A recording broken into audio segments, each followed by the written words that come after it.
नमस्कार, जय श्री कृष्णा। स्वागत करता हूं मैं आपका अपने चैनल कुंडली शास्त्र में। मैं हूं एस्ट्रोलॉजर रतन सिंह। तुला राशि हो चाहे तुला लग्न हो, दोनों के लिए वीडियो इंपॉर्टेंट रहने वाला है, क्योंकि अप्रैल महीना, जी हां, पूरा अप्रैल मंथ आप लोगों के लिए कैसा रहने वाला है, इसी के ऊपर आज हम चर्चा करेंगे। कुछ ग्रहों का परिवर्तन हुआ है, क्या कुछ इसका आपके ऊपर प्रभाव पड़ेगा। देखिए, अगर आप देख रहे हैं तो काफ़ी कुछ ग्रहों की युतियाँ बनी हुई हैं छठे भाव में। छठे भाव में ही त्रिग्रही योग बनेगा, छठे भाव में ही चतुर्ग्रही योग बनेगा। क्या कुछ इसका इम्पैक्ट पड़ेगा आपके लिए, इसी के ऊपर आज हम बात करेंगे। कुछ ग्रहों के परिवर्तन के बारे में एक बार फटाफट से देख लेते हैं। सबसे पहले 2 अप्रैल को मंगल जो है वो मीन राशि के अंदर प्रवेश करेंगे। जी हाँ, मंगल जो है वो कुंभ राशि से मीन राशि में जाएंगे, आपकी 11वें पंचम भाव के अंदर, जहाँ पे 11वें नंबर की राशि यानी कुंभ राशि पड़ती है। वहाँ पे कई सारे ग्रह बैठे हुए थे, धीरे धीरे खाली होकर के आगे बढ़ रहे हैं। मंगल थे, मंगल अब आगे बढ़ेंगे पंचम भाव से। उसके बाद में बुध आएंगे 11 अप्रैल को, ये भी मीन राशि के अंदर प्रवेश करेंगे। जैसे मंगल आ जाएंगे तो 2 अप्रैल से लेकर 10 अप्रैल के बीच में त्रिग्रही योग आप लोगों के लिए मीन राशि छठे भाव में पड़ेगा। उसके बाद बुध जैसे ही आएंगे तो वो 11 अप्रैल को आएंगे। 11 अप्रैल से लेकर 14 अप्रैल के जो दिन है, 4 दिन इसमें पड़ेंगे 11 से लेकर 14 अप्रैल तक। यहाँ पे चतुर्ग्रही योग बनेगा आपके छठे भाव के अंदर। यहाँ पे राहु अकेले रह जाएंगे।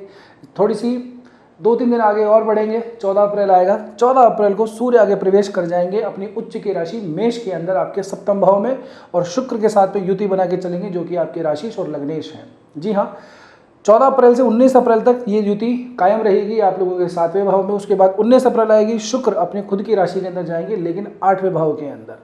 तो इन ग्रहों का परिवर्तन इस महीने में ये होने वाला है। क्या कुछ प्रभाव रहेगा, अब फटाफट से इस पर बात कर लेते हैं। देखिए, हाँ, इस सबसे पहले मैं एक आपको बता दूं, जो नए दर्शक हैं वो जान लीजिए, हालांकि मैं हर वीडियो में प्रयास करता हूं इस बात को बताने का, कैसे आप ग्रहों का गोचर को लगाएंगे ये जानना जरूरी है। ठीक है ना, ऐसा नहीं है कि सबके लिए ही एक जैसा ही फल आता है। तो उसके लिए क्या करें, कैसे देखें। सबसे पहले आप किसी भी सॉफ्टवेयर के अंदर अपनी डिटेल डाल लीजिए और अपनी जो जन्म पत्रिका उसको देख लीजिए, कौन सा लग्न बनता है, कौन से ग्रह कहाँ पे बैठे हुए हैं, ये थोड़ा सा देख लीजिए जितना आपको समझ में आता है। उसके बाद में किस ग्रह से संबंधित दशा, अंतरदशा, प्रत्यंतर दशा चल रही है। इन 3 जो मैट्रिक्स बनती है, महादशा, अंतरदशा और प्रत्यंतर दशा, इस मैट्रिक्स के हिसाब से जो प्लैनेट हैं, उस प्लैनेट के अकॉर्डिंग क्या अभी मूवमेंट चल रहा है उसको ज़्यादा फोकस करके रखिए। ठीक है ना। अब आप सब चंद्रमा से लगाएंगे कि लग्न से लगाएं, ये एक समस्या है। तो कई बार ऐसा होता है कि कई व्यक्तियों की 2-2 नाम हो जाते हैं। जन्म के अंदर जो चंद्रमा है उसके अकॉर्डिंग नाम नहीं है, नाम कोई दूसरा है। अब ऐसी स्थिति में और कन्फ्यूजन है, तो ऐसी स्थिति के अंदर लग्न से ही लगाना चाहिए। ठीक है, आप चंद्रमा से लगाएं चाहे लग्न से लगाएं, लेकिन एक ही कोई लगाएंगे, दोनों को लगाएंगे तो बहुत कन्फ्यूज हो जाएंगे। ठीक है ना। जनरली ऐसा होता है कि जब घटना को हम देखते हैं कि घटना क्या घटित होने वाली है, इसके लिए हम चंद्रमा को काम में लेते हैं, उसका प्रभाव आपके ऊपर क्या पड़ेगा, इसके लिए हम लग्न से लगाते हैं। तो बेसिकली आप जिससे भी चाहें उससे लगा सकते हैं। ठीक है ना। लेकिन यही तरीका है, मैं ये नहीं कह रहा कि मेरा वीडियो देख के लगाइए। आप किसी का भी वीडियो देखते हैं तो उसके अंदर यही एक जो रणनीति है यही काम में आती है। ठीक है ना, कि आप किस हिसाब से गोचर लगाएंगे, ये बहुत बड़ा जो है रोल प्ले करता है सभी आदमी के ऊपर। सभी तुला राशि, सभी तुला लग्न वालों के लिए ये ऐसा का ऐसा ही हो, ऐसा कोई ज़रूरी नहीं है। आपके ग्रह कहाँ पर हैं, किस ग्रह की दशा चल रही है, किस ग्रह की अंतरदशा चल रही है, किसी प्रत्यंतर चल रहा है, उसमें फिर देखना पड़ता है कौन सा ग्रह कारक चल रहा है, कौन सा मारक है, कहाँ पे नवमांश दशमांश, डिटेलिंग है। तो इस तरह की अगर कोई समस्या आप लोगों को हो कि कोई ज्योतिषीय प्रश्न है उसको आप समाधान जानना चाहते हैं, ज्योतिषीय कोई विवरण है उसको जानना चाह रहे हैं, कहीं से कोई समाधान नहीं मिल रहा है, तो जो नीचे कॉन्टैक्ट इन्फॉर्मेशन दी हुई है वहाँ पे जाकर के आप अपना अपॉइंटमेंट बुक करवा सकते हैं। ठीक है ना। अच्छा, अब देखिए, अब हम एक एक करके बात कर लेते हैं आपके सभी पहलुओं के ऊपर। सबसे पहले करियर को ही देख लेते हैं। तो करियर के बारे में बात करें तो देखिए, आपके जो दशम भाव के स्वामी बनते हैं चंद्रमा बनते हैं। चंद्रमा वैसे मूवेबल है, चंद्रमा हमने इसमें लिया नहीं है क्योंकि चंद्रमा फिर सभी घरों के अंदर बैठाना पड़ेगा, वीडियो बहुत ज़्यादा कॉम्प्लेक्स भी हो जाएगा और थोड़ा लेंथी भी हो जाएगा। तो दशमेश आपकी चंद्रमा बनते हैं, लेकिन हम अर्थ त्रिकोण को देखें तो मंगल द्वितीय भाव का स्वामी है। जल तत्व की राशि फिर से पड़ती है आपके यहाँ पे छठे भाव के अंदर, और फिर जल तत्व की राशि आपके दशम भाव में पड़ती हैं। ये काम के इन्वायरमेंट को दिखाता है, काम की परिस्थितियां भी दिखाता है। ठीक है, ये आपका काम दिखाता है, कर्म का क्षेत्र दिखाता है। तो अभी के लिए काम की स्थिति को अगर मैं देखूं तो ठीक है, इतनी कोई ज़्यादा समस्या वाली बात नहीं है। जो चंद्रमा के हम 2.25 दिन की अगर मूवमेंट को लेंगे तो बहुत ज़्यादा कॉम्प्लेक्स हो जाता है, ऐसे करना भी नहीं चाहिए। लेकिन छठे भाव के अंदर ग्रहों की इस तरह से युति, वैसे दूसरे भाव का स्वामी वैसे भी मारक भाव है और सप्तम भाव भी मारक भाव है। जो मार्केश है वो जाकर के अष्टम में बैठा है। अब ये क्रूर ग्रह पापी ग्रह छठम में बैठा हो तो ठीक है, लेकिन लेकिन इनमें जो युतियाँ बन रही है, ये युतियाँ जो हैं ये आपस में शत्रु और मित्र वाली युतियाँ हैं। तो आपको क्या है, वर्किंग कंडीशन या वर्क प्लेस के ऊपर थोड़ा सा डिस्टर्बेंस ज़रूर दिखाई देता है। आपके जो कुलीग्स हों, चाहे आपके सीनियर हों चाहे आपके जूनियर हों, थोड़ी टांग खिंचाई करने की कोशिश करेंगे, आपके काम के अंदर थोड़ी मीन मेक समझते हैं, कमियां निकालने का प्रयास करेंगे, ठीक है ना। वहाँ से आप थोड़े पजल भी हो सकते हैं, दिक्कत आ सकती है कि यार मन नहीं लग रहा है काम के अंदर, बस ऑफिस जाने का मन ही नहीं कर रहा है, जैसे तैसे करके बस छुट्टी का इंतज़ार करते हैं, वर्कलोड भी बढ़ गया है, कितना ही अच्छा कर लो, लेकिन जो बॉस है उनको काम ही समझ में नहीं आ रहा है, वर्कलोड इतना ज़्यादा है, टारगेट पूरे करते करते पूरा महीना निकल जाता है लेकिन टारगेट भी पूरे नहीं हो पाते। इस तरह की कंडीशन आप लोगों को फेस करने को भी मिलेगी, ठीक है ना। और एक और बात मैं आप लोगों को कहूँ कि जितना हो सके ऐसे समय के अंदर अपने जो सीक्रेट्स, अपने जो पर्सनल चीज़ें होती हैं उनको लोगों के साथ में शेयर मत कीजिएगा, वो मिसयूज़ हो सकती हैं। लोग आपकी टांग खिंचाई करने की कोशिश कर सकते हैं, आप अपनी कुछ बात कहें उसको कुछ गलत तरीके से मैनिपुलेट करके सामने रखा जा सकता है, तो यहाँ पे थोड़ी समस्या है, क्योंकि लाभेश भी जो है वो भी जो है आप लोगों के लिए अभी 14 अप्रैल तक तो छठे भाव में ही बैठा हुआ है। देन उसके बाद के अंदर आगे बढ़ेगी कहानी, लेकिन तब तक इस महीने के हाफ तक तो आप लोगों को काफ़ी कुछ ज़्यादा सतर्क रहने की ज़रूरत है, ठीक है ना। 15 अप्रैल से ही 14 अप्रैल के बाद में सूर्य आगे प्रवेश कर जाएंगे, उच्च चुके होंगे सप्तम में। सप्तम दशम के लिए भी बहुत इंपॉर्टेंट भाव माना जाता है। कारण ये है कि अगर आप भावत भवम से चलें, दशम से दशम गिनेंगे तो सप्तम भाव ही आता है। सप्तमेश जो है वो आपके मंगल बनते हैं, जो आपके दिखे रहा के छठे में बैठे हैं। अब सूर्य का यहाँ पे आ जाना, जो कि लाभ भाव के स्वामी, अपने भाव से नवम पंचम का संबंध, शुभ संबंध बना रहे हैं, तो 14 अप्रैल के बाद में करियर की ग्रोथ जो है आप लोगों की काफ़ी स्पीड अप करेगी। अगर इस समय पे अगर कोई प्रमोशन अगर आपको लेना है, कोई इंक्रीमेंट लेना है, रिकग्निशन लेना है, या जॉब को भी स्विच करना है, दूसरी कंपनी में जाना है, तो उसके लिए ये सबसे बढ़िया टाइम रहने वाला है, ठीक है ना। जो लोग बिजनेस करते हैं, व्यापार करते हैं, उनके लिए मैं ये कहूँगा कि अभी का जो समय है वो बहुत अच्छा है। अच्छा इसलिए क्योंकि आप लोगों की जो राशि लग्नेश है वो 19 अप्रैल तक तो आप ही के ही जो है सप्तम भाव के अंदर बैठे हुए हैं। सप्तम भाव वैसे शुक्र जो है इसका नैसर्गिक कार्यकत्व व्यापार का विग्रह है, रोमांस का विग्रह है जो शुक्र होता है, तो व्यापार वगैरह के अंदर तो आप लोगों को काफ़ी कुछ तरक्की देखने को मिलेगी। जैसे सूर्य यहाँ पे आएंगे, जो लाभेश सप्तम में जैसे ही आएंगे वहाँ पे भी आप लोगों को काफ़ी कुछ रिलीफ मिलेगा, यानी कि आपका जो भी काम धंधा आप कर रहे हैं उसके अंदर आपको प्रोग्रेस ही मिलेगी।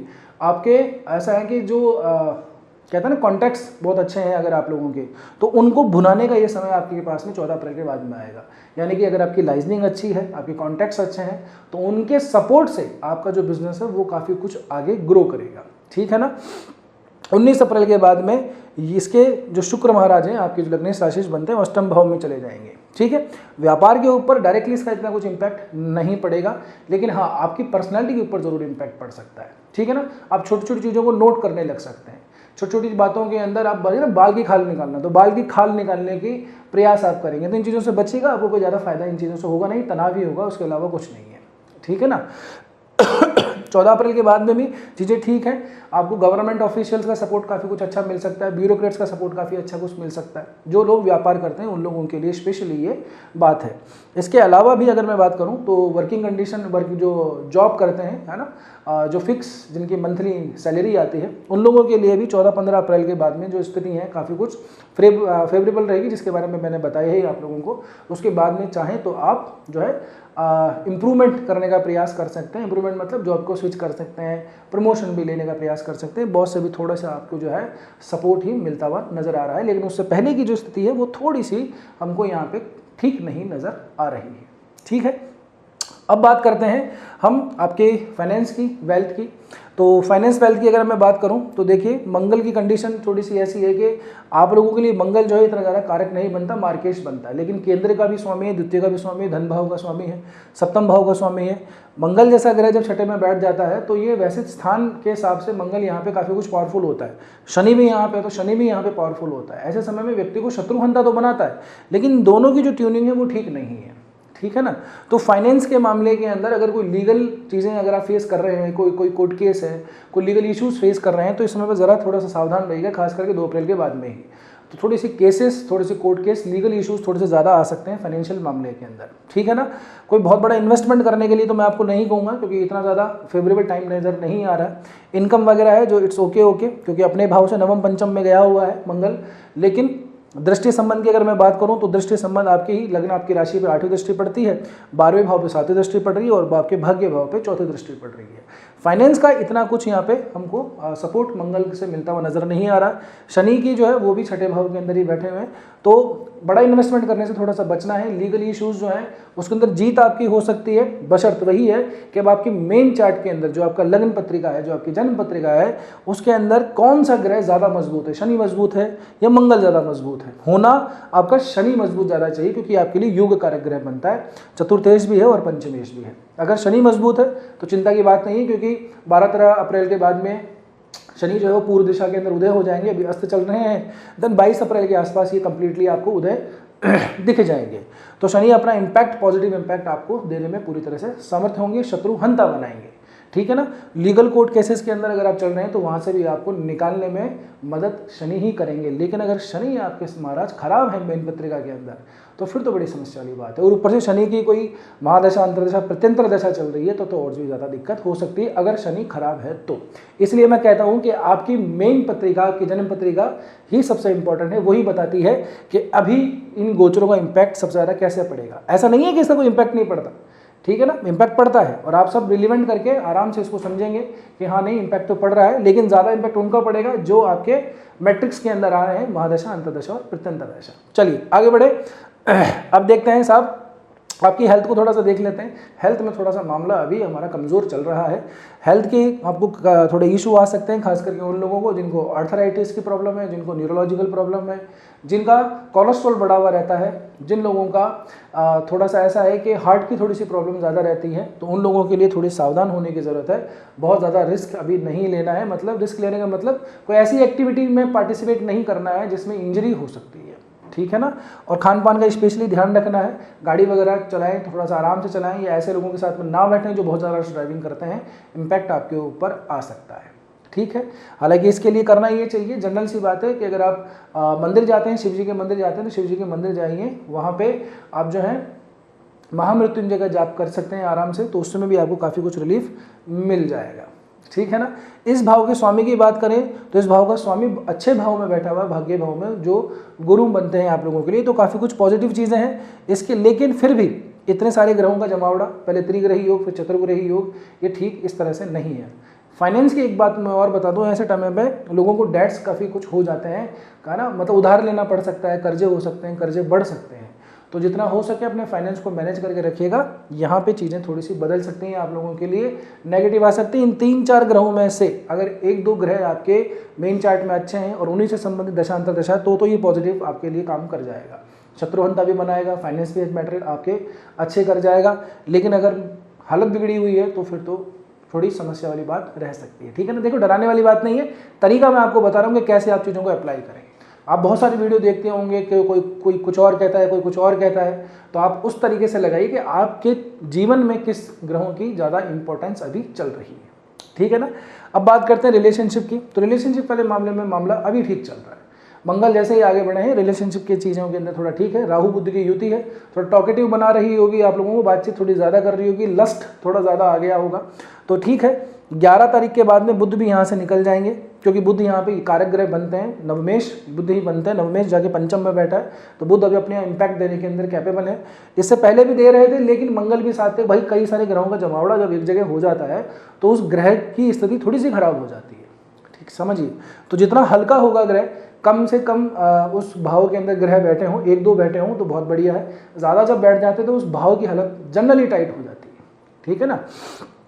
11 अप्रैल के बाद में बुध आगे खिसकेंगे यहाँ से, तब यहाँ पे सिर्फ राहु ही रह जाएंगे।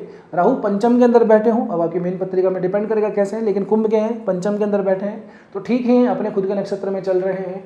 आपको जो है अपने जो भी आपकी फीलिंग्स है उसको प्रदर्शित करने का जो है तरीका, अलग अलग तरीके से ये आपको जो है समझाते हैं राहु कि कैसे आप इम्प्रेस कर पाएँ सामने वाले को, कैसे चीज़ें जो हैं उसको सॉर्ट आउट कर पाएँ। जरा जुगाड़ बुद्धि जो होती है, वो जुगाड़ बुद्धि इस समय राहु काफ़ी कुछ लोगों को दे देता है। लेकिन यहाँ पे थोड़ा छल कपट, वाणी के अंदर थोड़ी कटुता, थोड़ा सा द्वेष, ऐसी भी चीज़ें आ जाती हैं। तो इन चीज़ों को थोड़ा सा संभाल के रखिएगा, अपनी भाषा को थोड़ा सा नियंत्रित करके ही प्रयोग कीजिएगा, ठीक है ना।